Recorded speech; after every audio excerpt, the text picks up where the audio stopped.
I'm Dr. Phil Carruthers, and this is All the Phils, where I share with you my personal life experiences, including some professional ones. If you're looking for encouragement, hope, and some fun stories, you come to the right place. On today's episode, I share with you my transition from social worker to doctor. Let's get to it.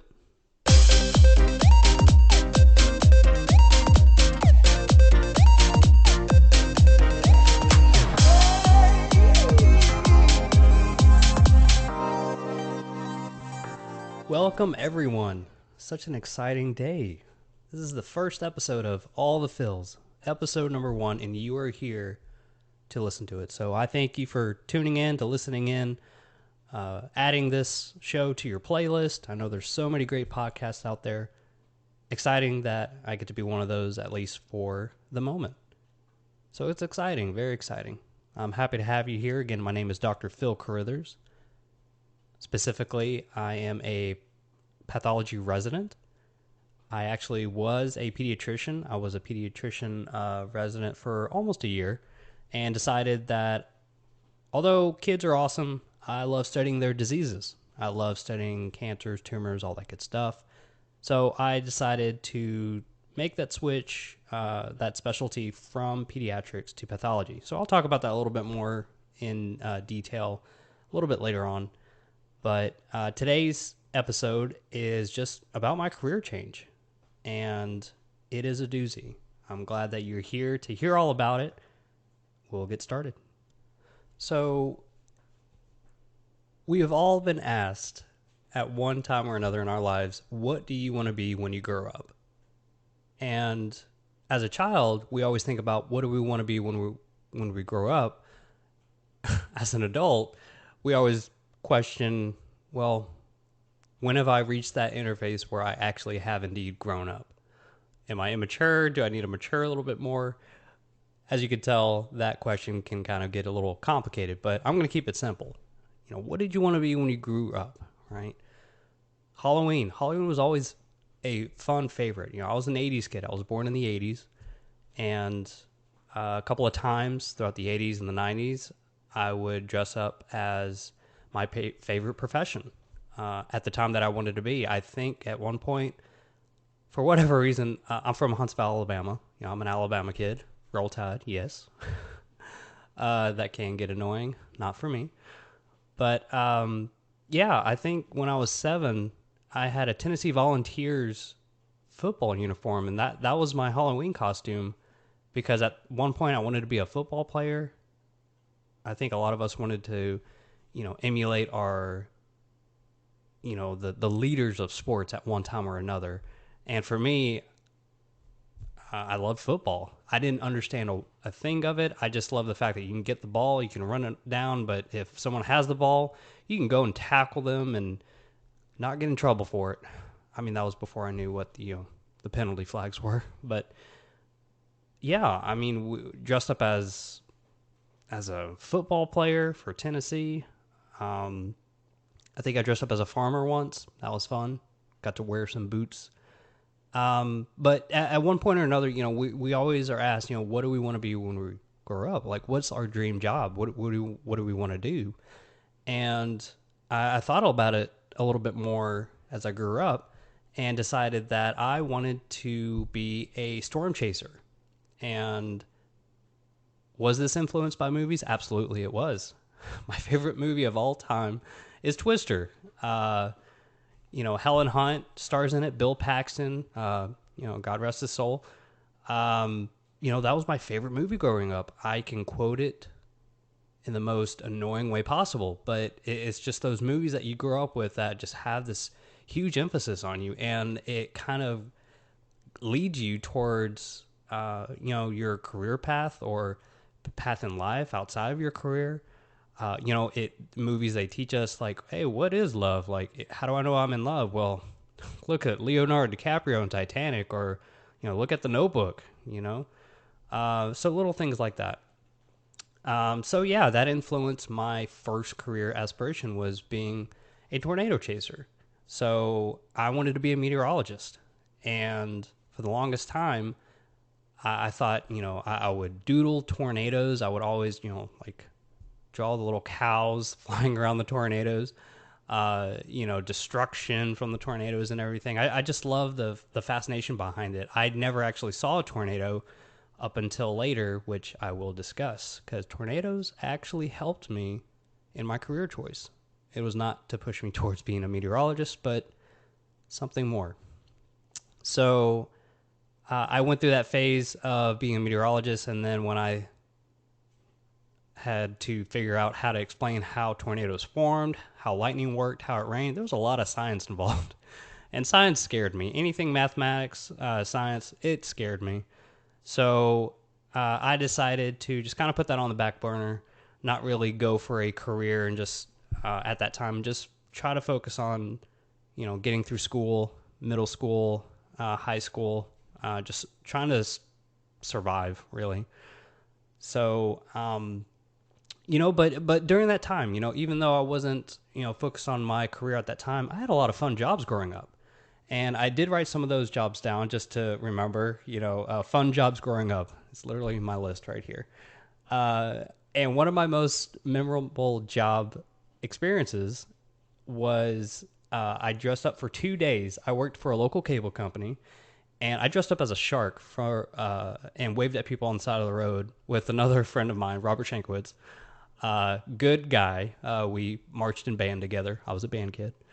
And he knew somebody who worked at the local cable company, and I forgot what he dressed up as, but I was a shark. I had like this white shirt that had like the Discovery Planet logo on it at the time, because I know that logo's changed since then, but the old school one from the 90s and late 2000s or early 2000s. And we just waved at people on the side of the road. It got so hot. I mean, again, I'm from, Huntsville, Alabama. It's up North Alabama, and it gets humid. There's no built-in ventilation in those suits. So, the money was worth it. It was fun waving at people on the side of the road. And ironically enough, that was not my first job waving at people on the side of the road. In college, in my undergrad, I actually dressed up as a clown, and I was promoting a local burger joint in the little town of Blue Mountain, Mississippi. So all my Blue Mountain people who are listening right now, is a little shout out to you. They are no longer Blue Mountain College. They are Blue Mountain Christian University. Just changed the name. Just, thinking of like fun jobs I did then. I was a private drum instructor. I did play drums growing up. Like I said, I was in band. I was on the drum line. The cool kids. Nah, I think all band kids are cool kids. But drumline, it was a different time. It was exciting. I got to be a high school drumline instructor for various parts of the South. In Memphis, in Tuscaloosa, and I even auditioned for the University of Alabama drumline for snare, and I actually got the part. But they said, "Hey, we need somebody to teach these bass drummers. We need a bass drum tech." And at the time when I auditioned for this, I was 24. I was not an 18-year-old that, I was competing against all these other 18-year-olds who had good chops. Right? When you're a drummer, you talk about your chops. Right? You got to maintain that skill set, that skill level. And so I turned down a position to march for Alabama, and just to teach for that summer. It was the summer of 2011. That was actually the same year that Alabama LSU played in the national title, and we did win that game. Exciting. But I think I got 2 free T-shirts for teaching that summer. Didn't really get paid, but that, and it made the resume look good. That adult brain kicking in. Again, jobs, right? We've had a lot of them. I did work at McDonald's, so I know a lot of us have a fast food or maybe a waiter or waitressing experience in life. I have both. I did work at McDonald's when I was 16. Did the drive-through, I think I only lasted there a couple of months. It wasn't for me. But you definitely learn about customer service, about how to deal with rude customers. But you also, you learn about every job that you do. You learn that not every customer is going to be nice to you. even some people when you're waving into them on the side of the road, even in an awesome shark costume, they're going to give you the finger. But that's just part of it. Um, I was a EMT. I did get my EMT basic through community college, and I actually worked for a emergency medical service company that literally shut down that day. So my first day was it was on a Friday, 8 a.m. and I was like, look, I want the experience. I'm trying to. This is later on in life when I decided to pursue medicine, but I wanted that experience, and they were on the verge of collapsing as far as just the company itself. Apparently, a lot of their employees were not getting paid, but I just wanted the experience. I said, if you last maybe a month or two longer, hey, that's 2 months of experience that I wouldn't have gotten before. And so I worked for them for one day, got to drive the ambulance, lights on and everything. Got to tend to some patients. We transported patients for their dialysis appointments, all that good stuff. And then at 5 o'clock, our boss sat us all down and he said, "Hey, Phil, I'm sorry that this is your first day. You did a great job, but we just got to let everybody know we're shutting down operations today." So that was my one day as an emergency medical service worker as an EMT. So that was fun. Um, and like I said, we all do different types of jobs. You know, I got to work as a cardiovascular tech. I was on the code team. Essentially, we're just like a group of people within this cardiac. It's like a clinic for cardiac patients adjacent to the hospital. And if there was a code or something, I'd respond to it. If I was mainly doing vitals, doing EKGs, stuff like that. So that was a fun job. I know I'm kind of jumping around the timeline here, but all that to say that we have different jobs and different experiences that we're engaged with, and these different jobs, right? They're not going to be forever jobs. 95% of the time, they're not. They're kind of building us towards that dream job, that one big job that we're going to do one day. Well, fast forward to that, I went to, that great Blue Mountain College, now Blue Mountain Christian University. And, I did get an undergrad in psychology. I considered being a doctor even in high school, but my grades did not reflect it. I was C's at best, maybe C plus. I just had a bad time with reading comprehension. It was just, I could not retain any information whatsoever, and it was affecting my grades, and thus I was not going to be able to pursue what I really wanted to. In high school, I did consider being a physician. I wanted to be a doctor, but I knew that my grades weren't there.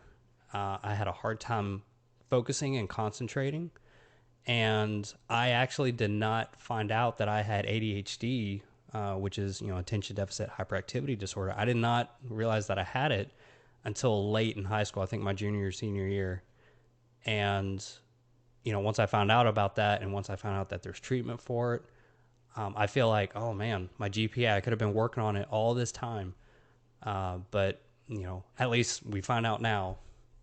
Now better than never. So I decided, well, at the time, I like people. I work with people. I want to help people. I think a lot of us, we want to help people in different avenues, whether it be medical, non-medical, and you could be finances, helping somebody mortgage their home, maybe, whatever it may be, maybe as a counselor or something like that. And for me, at the time, I wanted to be a family marriage therapist. I had, been influenced by my professor in undergrad, Dr. Jeffrey Sweat, great psychology professor, and he kind of inspired me to kind of go that psychology route. So once I got my undergrad in psychology, I ended up going to Memphis. I lived in Memphis for a little bit, did some social work there. I got to work with a group of special needs adults. And it wasn't in an institution. It was in a, every one of them had like their own houses. There was like three clients based upon their level of functioning. So if they were all like, high functioning, there'd usually be three to a house, and they were, low functioning that need a little bit more help, it'd be two to a house, so on and so forth. So I got to work for a company like that, and let me tell you, um, when you work with clients like that, ranging from Angelman syndrome to autism to, just global developmental delays, whatever they may have, it's so rewarding. It really is. You learn how to really communicate with people, especially when trying to help with their daily tasks. And then you come home after a shift and you realize, wow, I do my morning routine without even thinking about it. And I get paid to help somebody else talk them through their morning routines, their afternoon routines, their jobs. They had jobs. Um, it's such a blessing. It really is. That's one of my most favorite jobs that I ever had. I'm just thinking about all my clients now.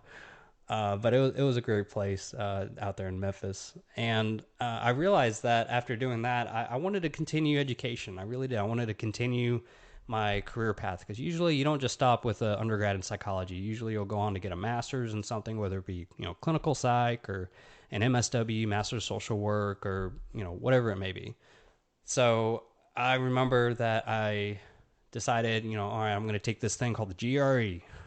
um, uh, GRE. So I think a lot of us, I mean, if you haven't, taken that test, it had been a prerequisite for master's level work, entry level into there. So it was the graduate record examination. Just a standardized test. Let me tell you what, I learned so many vocabulary words studying for that thing. It really focuses on your reading comprehension, your ability to assess information, and to reflect on what you just read in a paragraph, so on and so forth. Since COVID 2020, many graduate schools have dropped the requirement for GRE. I think they realize that you're more than just a standardized test score. You are, let's see the whole body of work. Let's see what you are as a person. Let's see what your aspirations are. And let's see you thrive outside of this GRE. So, and I know that a lot of graduate schools too were kind of suffering because of dipping admission applications. They just weren't seeing that flow anymore, especially with COVID. So a lot of them said, "Hey, you know what? Let's just forget about the GRE and let you come in." So I took my GRE 3 times, and it was more so just to get that good score that I could. And my third score, I got into University of Alabama. My dream school. Um, a lot of people were wondering, well, why didn't you go to Alabama for your undergrad? Well, I didn't know what. There's also another test called the ACT, and that's usually a requirement, for college admissions for undergrad. And I didn't know what that was until the month before I graduated high school. And I took it cold turkey, did not do any prep courses, no practice questions. I took that thing cold turkey. I did good enough to get into Blue Mountain, but nowhere near good enough to get into Alabama. Not to say Blue Mountain is not a high caliber school. It is a great school. Um, if I could choose any other school to go, another 4-year institution to go to, I would still go to Blue Mountain any day. Good student faculty ratio. I really developed as a person there, and went through a lot of trial and tribulation there. But I got to learn how to respond to that trial and tribulation because of Blue Mountain. So it was a great institution. It was really good. Google it sometime. They have a lot of new sports teams now, way more than I'd ever seen. I was actually on the first ever cross country team. That's a fun story. Well, I got time. I can tell you. So imagine me walking on campus of Blue Mountain College. At the time, it was around 350 students. It's a hot day. I'm drinking, and I don't drink soda anymore. I was chugging a 3 liter, not 2 liter, a 3 liter thing of Mountain Dew. I loved Mountain Dew. That was my that was my favorite. And I saw this guy walk up to me, and it was the cross country coach, and he said, "Hey there, son. We're starting a cross country team. Would you like to try out?" And I looked down at I had about a quarter amount left of Mountain Dew, and I said, "Sure. When is it? Next week or a few days?" He's like, "Actually, it's in an hour." And I didn't drink any water, and I was like, "Well, I want to be a college athlete. That'd be pretty awesome to be a college athlete." So what do? Do I pour out the Mountain Dew? Nah, that'd be wasteful. So I just chugged the rest of that Mountain Dew, got in some running clothes, and all the requirement is you have to run 3 miles without stopping. 3 miles. Well, I ran, and I mean, it was the temperature outside. I mean, the sun was beaming. It was hot. I think uh, it was high. It was like high 80s, low 90s. I mean, it was hot.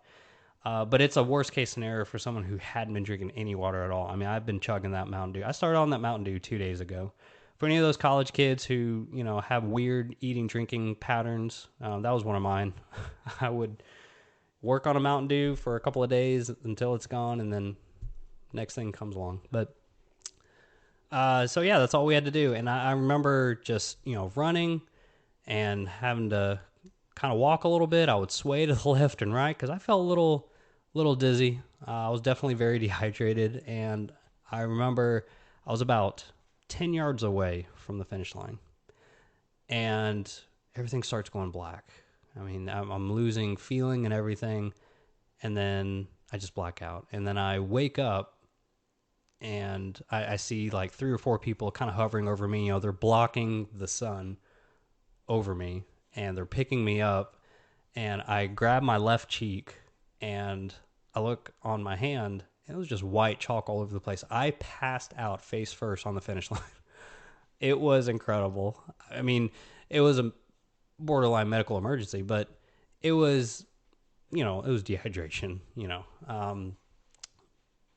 just a little bit of, hyperthermia there. But yeah, I was able to make the team, and that was it. That was my story of how I got onto cross country. But anyway, so we were talking about the GRE, right? And took that thing 3 times, and I left Memphis, and I actually worked. I got to do an internship while I was working on my master's in social work. So it was an MSW down in Tuscaloosa, one of the best MSW programs in the nation. And a lot of it had to deal with policy reform and learning how to how to go through different social work cases and assessments and everything social work. I mean, it was just a huge gambit of social work. And some of my jobs that I did, since we're talking about fun jobs, probably my most memorable one was when I was an anger management leader in the Tuscaloosa County Courthouse. So as an intern, so I did an internship with the Public Defender's Office through the Tuscaloosa County Courthouse. And one of my jobs, along with being kind of like that liaison between, inmates and their lawyers, like an inmate gives me notes like, "Hey, I need you talk to my lawyer here, give this to him," stuff like that. I did anger management, and I remember being in a giant room with about 40, 50 inmates. And I was going to teach my first lesson on, it was going to be validating anger. What does it mean to validate anger? And I remember getting in there, and I just see, I see all these men dressed in orange, just sitting down, patiently waiting. Nobody was yelling, talking. They were genuinely interested in, all right, how do we validate anger? I was nervous. I had never been in that situation before. And I look around, I see nothing but orange jumpsuits. I do not see a single security guard, corrections officer. I don't see anybody in there. And I see the last guy. I only see one of them, and he's closing the door. I run up to the door and I say, "Hey, hey," and I put my hand on the door real quick before he closes. I was like, "Hey, hey, hey, hey. So is one of you, or 4 or 5 of you, gonna kind of be in here?" I was trying to whisper it to him because I didn't want to like say it out loud to the inmates. I don't want to cause a ruckus. It's for anger management. I haven't taught them to manage their anger yet, so let's hold off on that. And he said, "Well, if you're good at your job, you ain't got to worry about a thing." And then he shut the door. And I remember just shaking my head, and I said, "Well, I mean, he's right, but it would have been nice to have a little bit of, have a garden there at least." So I kind of stopped thinking about the fears of it, and we sat down and started talking about validating anger, and it was a great meeting. It was a great time. We met. I met with them, once a week, and they were excited to come. We had a lot of very interesting conversations, a lot of insight. And these weren't guys that were only there for misdemeanor charges or anything. A lot of them were waiting trial. They'd want to talk about their trial, and we always encourage them, "Hey, don't talk about your trial. Don't talk about anything regarding your case. You just come here just to talk about the anger management." And obviously, well, I get a few. I got one guy one time I'll never forget. He said, "Well, I was really angry when I killed my dad." And I was like, "Oh, okay, let's not talk about your case. Let's and." I remember that. I was taken aback. I'd never met anybody who had actually allegedly killed their father. Obviously, I'm not going to say if it was true or not, but just to be in that situation, um, it was interesting, just to just to experience that. And so, um, I remember that job. That was fun. And also part of that job too involved inmates who were leaving jail, who were transitioning. So we'd help them with, find housing, halfway housing. If they had addictions, alcohol addiction, meth addiction, cocaine, whatever it may be. We help them get into, sober living. We would help transition them to, long-term rehabilitation. We wanted to help them integrate back into society. That's what we wanted to do. So that was an exciting time. So as much as I wanted a master's in social work, I just wanted a master's. I loved helping people. I still do. I just did not believe that social work was the way for me. I wasn't thinking that was going to be my long-term way of helping. And someone asked me, they said, I cannot remember who it was. I think it was a professor. Maybe I was talking with a professor one time, and she said, we all get one life. What do you want to do with your one life? If there were no boundaries, if there were no, but that could be, well, this isn't, forget about all those excuses. Forget about everything, any of those, strongholds, anything that's holding you back. What is it that you would want to do if it was served to you on a platter that you could do until you're 70? And I immediately said, I want to be a doctor. I don't know how cells work. I don't know how to cure disease. I don't know the bacteria. I don't know any of that stuff. But if I had the ability to learn it, I mean, I've learned so much now in my master's. I've been able to comprehend now, like, ADHD was a big thing for me. That was a big stronghold in my life. If I could do anything, I would want to be a doctor. And that weighed heavy on me. It did for a couple of months. So, school went through, and then April 27th, 2011, this date resonates for many of us, including myself, especially people across the Southwest and the Southeast United States. A huge series of tornadoes came through, and it decimated. I'm not saying I'm not talking just towns, cities. It took so much life. It took so much property away. And I remember I was living down the street of Bryant-Denny Stadium, the University of Alabama's football stadium. And I remember watching the television, uh, and watching the meteorologist at the time, James Spann. He's he's such a good meteorologist. Everyone knows when he takes his jacket off, it's serious. The weather is bad when he takes his jacket off. They cancel all the regularly scheduled broadcasting. They go right to the Doppler, looking at the radar. And I remember seeing the stadium, and then behind the stadium, like maybe half a mile, a quarter mile even, was just this large F4 tornado. It was deemed an F4, I believe. I know some called it an F5. When they call it F4, F5, that's just the Fujita scale.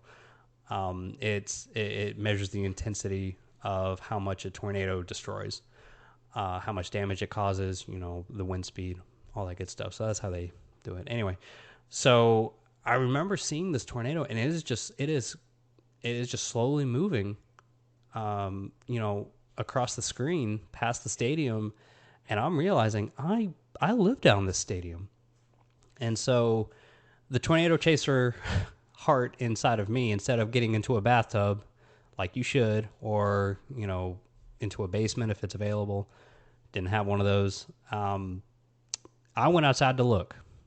Never a good idea. Don't do it. No matter how adventurous you feel like you may be, just don't do that. I remember seeing this tornado come through. So I was in an apartment complex at the time, and there was a tree line, and then there was another apartment complex behind that tree line, literally 50 yards away. And I don't see a tornado. I just don't. I don't see it. I see the sky moving. That's how close this thing was. And I remember how I wasn't even scared. I was more scared for the people that were being affected by this as opposed to my own safety. So I did see it go through. It didn't shift or anything like that. It went straight past me. It avoided my apartment complex, but I remember running down the street, and you just see debris everywhere. You see people almost like zombies. They were shocked. They could not believe what just happened. Their houses were gone. The apartment complexes were destroyed. Cars flipped over. Power line. Everyone lost power. And my first instinct was to try to go out there and help as many people as I could. I had no clue how to be a medical professional of any kind at this point. Again, this is 2011. And I remember, hugging people that were just crying. We had no clue who each other was. They were just scared. And, those that were, we call them walking wounded, they had, abrasions to lacerations to, whatever it may be, injury wise. And I remember just trying to, wrap up what I could with whatever I have. I didn't have any gauze or anything on me at the time. So, we just used, shirts or sleeves or whatnot. We used whatever we had in our possession to try to stop bleeding and to provide the best first aid possible at that time. And I remember the chaos that it brought to Tuscaloosa. I know it brought chaos all over the southwest, southeast. I mean, these tornadoes, they traveled miles and miles and miles. I believe they went all the way up to the parts of the East Coast as well. I mean, these things just kept going, some of them. And so I remember, sleeping that night, and then the next night, it was bothering me so much that I couldn't help them in a way that I wanted to help them. We all were left with that trauma of what happened. Thankfully for me, none of my loved ones, my close friends, everyone was safe, but strangers were dead, and that bothered me. It did. It bothered me that there were people hurt, and I couldn't help them in a way that I truly wanted to. And so I remember 2 days later, I am standing in an apartment tennis court, and I am pacing back and forth. And I decide I want to be a doctor. I want to do it. I remember this conversation I had with my professor, and at the time I'm 24. At the time when I'm having this conversation with my professor, and a few months later, these tornado events happen. And I just realized I want to be a doctor. I don't care what it takes. I'm going to be a doctor. Many people lost their lives that day. Their lives are done. It's ended. It is over. We're going to remember them, but that is it. That's the end of their life.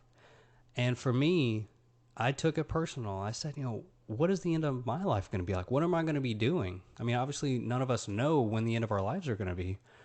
But if I had a choice, I'd want to end it as a doctor, as a physician. And so 2 days after those tornadoes happened, I made the call to my graduate school and I said, hey, I am actually declaring for pre-med undergrad. I'm going to be a doctor. And I wish you the best. I appreciate it, but I'm resigning from your program. And they understood, and they wished me the best as well. And so came the phone call to my parents. If you can imagine going from social work to doctor, that is a huge jump. And it is a costly one when it comes to years of school as well as time. Again, I'm essentially starting over at age 24, but I didn't care. I'm in that zone of I don't care what I have to do. I don't care how much it's going to cost. If it is attainable, I'm going to do it. So I call up my parents, and I remember talking to my father, and I said, hey, so I just wanted to let you know, I resigned from graduate school, but don't worry, I'm going to be a doctor. And I thought the phone had cut out. I didn't hear anything for the longest time. I think I heard maybe a couple of sighs of, I don't know if it's sighs of disappointment. I'm pretty sure my father would never say, no, I'm not disappointed in you. But you could tell that it was a big hit to them. They did not expect me to, to just drop out of grad school like that and just say, hey, become a doctor. They did not expect that. I never really talked to them about it because I didn't want to let them down. I'm finally working on a master's, and I'm only a year away from finishing it. I just had that, that feeling in my chest, that pressure, that deep pressure in my chest that was not going to go away unless I did something about it. It felt like a huge elephant was just sitting on my chest, and it wasn't letting up. It was just getting heavier and heavier, and I had to do something about it. So I told my dad, and he said, well, you do what you need to do. And if you feel like this is the right path for you, if you know what you're doing, then do it. And I remember I spent like 4 hours doing a timeline, literally a timeline out of every single prerequisite course I needed to get into med school, every single one. And, I didn't just willy-nilly quit grad school. I made sure to plan this out, see how many years it would take. It would take many years. It ended up taking from my first intro to biology course at 24 all the way up to when I graduated from med school at 33. So nearly 10 years. It was a long time, but it was well worth it. My mom thought I was going through a phase. She said, "Oh, he's having a crisis." Obviously, when you tell people you're quitting something, but you're going to do something else, and it may not seem like a direct connection, which I understand. Your parents, they want the best for you. Sometimes you throw a monkey wrench at them, and they react, and I understand it. I get it. So for me, I made that change. And so I remember my very first class, pre-med class, I was 24 and I was taking an intro course into biology just to be a little bit more successful. Because again, I did not do well in sciences at all in grade school, and I needed to do a little bit better, and I wanted to start strong. So I took it with a bunch of 18-year-olds. A lot of them were rushing sororities. They were doing the fraternities. It was an interesting experience, especially me being 24. But I'm glad I did it. I took one course at a time, and it took about 5 years to do prereqs. So I ended up Actually, I didn't do all 5 years of my prereqs at Alabama as much as I would have wanted to. Alabama is a great institution, but you are paying for that brand. You really are. And so I am actually, I was like, well, I could either stay here at Alabama in my town, in my little apartment that I'm living in, and take one course a semester because that's what I can afford, even with, financial aid and all that, and start med school at 33. Or I can move back home, do community college, pay for 4 courses for the price of one at Alabama, and start med school at 29. That's exactly what I did. After 2 years at Alabama, it was great, but I needed to get these courses done. I needed to, start med school, realistically at a time when I can. And so, I moved back home to Alabama. And let me tell you this right now: there is no shame moving back home with mom and dad when you're trying to better yourself. Please hear that. No shame whatsoever. I actually had a few stints where I did that at various times. One time was for roughly 2 years to finish these prereqs because I did community college. I did a couple of courses at Athens State University, concurrent, so I did them together. And I ended up being able to start med school at 29, thankfully. And so for me, when I made that change, it was a scary one. It really was. It was a very scary change, but it was a necessary one. I'm going to talk about my late sister in later episodes. I'm going to talk about my time at med school. I did not do a U.S. med school. I did the Caribbean med school. It was the best decision of my life, one of the many. I'm going to talk about those in subsequent episodes, but to be able to get to where I went from being a social worker to deciding, hey, I need to make this career change. I didn't have a wife at the time. I didn't have any kids or anything like that. I knew that this was the best pathway for me. It was scary, because obviously you're going to have a lot of trials, tribulations. There's going to be a lot of hoops that you got to jump through.